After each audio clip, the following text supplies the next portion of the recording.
Start. Good afternoon, Vanlinda, respected teachers and my dear friends. My name is Komalini Rice. I am from TJC Kusmanishi.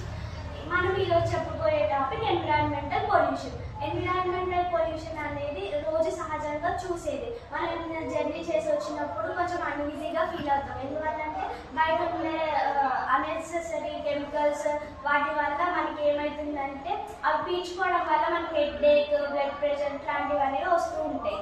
ఇందులో main causes air pollution, water pollution, soil pollution. Air pollution అనేది మనం బయటకి వెళ్ళినప్పుడు అక్కడ మన vehicles use చేయడం వల్ల బాగా ఎయిర్ పొల్యూషన్ అనేది జరుగుతుంది. అది జరగకుండా ఉండాలంటే మనం కొంచెం జాగ్రత్తగా ఉండాలి. ఇంకా ఎలక్ట్రిక్ వెహికల్స్ని కూడా వాడుకోవచ్చు.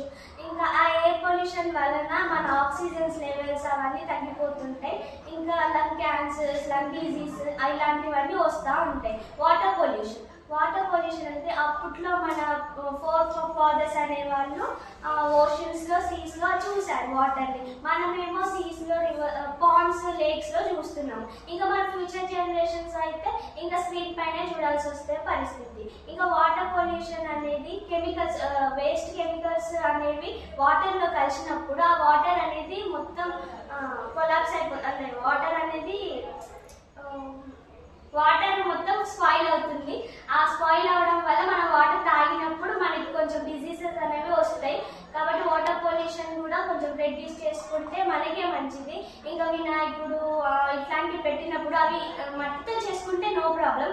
కానీ ఇట్లా కెమికల్స్ యూజ్ చేయడం వల్ల ఆ వాటర్లో కలవకుండా కొంచెం టైం పడుతుంది. కాబట్టి ఆ వాటర్ని మళ్ళీ మనం డ్రింక్ చేస్తాం కాబట్టి మళ్ళీ మనకి ఎఫెక్ట్ అవుతుంది. సాయిల్ పొల్యూషన్ అనేది ఇప్పుడు ఫెర్టిలైజర్స్ ఎక్కువ యూజ్ చేయడం వలన సాయిల్ పొల్యూషన్ కూడా జరుగుతుంది.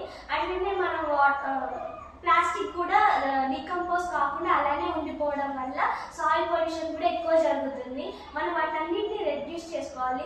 మన ఐడియాస్ ద్వారా ఏదైనా చేసుకోవచ్చు. ఇప్పుడు సస్టైనబిలిటీ డెవలప్మెంట్ అనేది మనం చేసుకోవాలి. ఎందుకంటే మన ఫ్యూచర్ జనరేషన్ మనకు కావాలి కాబట్టి. మన ఫాదర్స్ మనకి ఇచ్చారు. మనం మన ఫ్యూచర్ జనరేషన్కి ఏమి ఇద్దాం?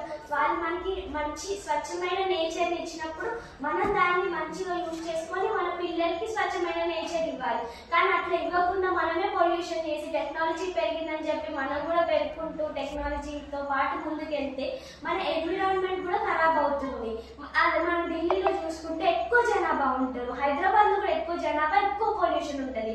కాబట్టి అలాంటి ఏరియాస్లో మనకి ఎక్కువ ఆక్సిజన్ ఉంటుంది కానీ మనకి ఎఫెక్ట్ అవుతుంది. మనం ఆ గాలిని తీసుకోవడం వల్ల మనకే చాలా ప్రాబ్లమ్స్ అవుతాయి. కాబట్టి జనాభాలు ఎక్కువ ఉన్న దగ్గర మనం చెట్లను కూడా ఎక్కువ నాటుకోవాలి. మనం ఎంతమంది ఉంటే చెట్లు అంతకంటే డబల్ ఉంటే ఆక్సిజన్ లెవెల్ మనకి ఈక్వల్గా ఉంటుంది అన్నట్టు.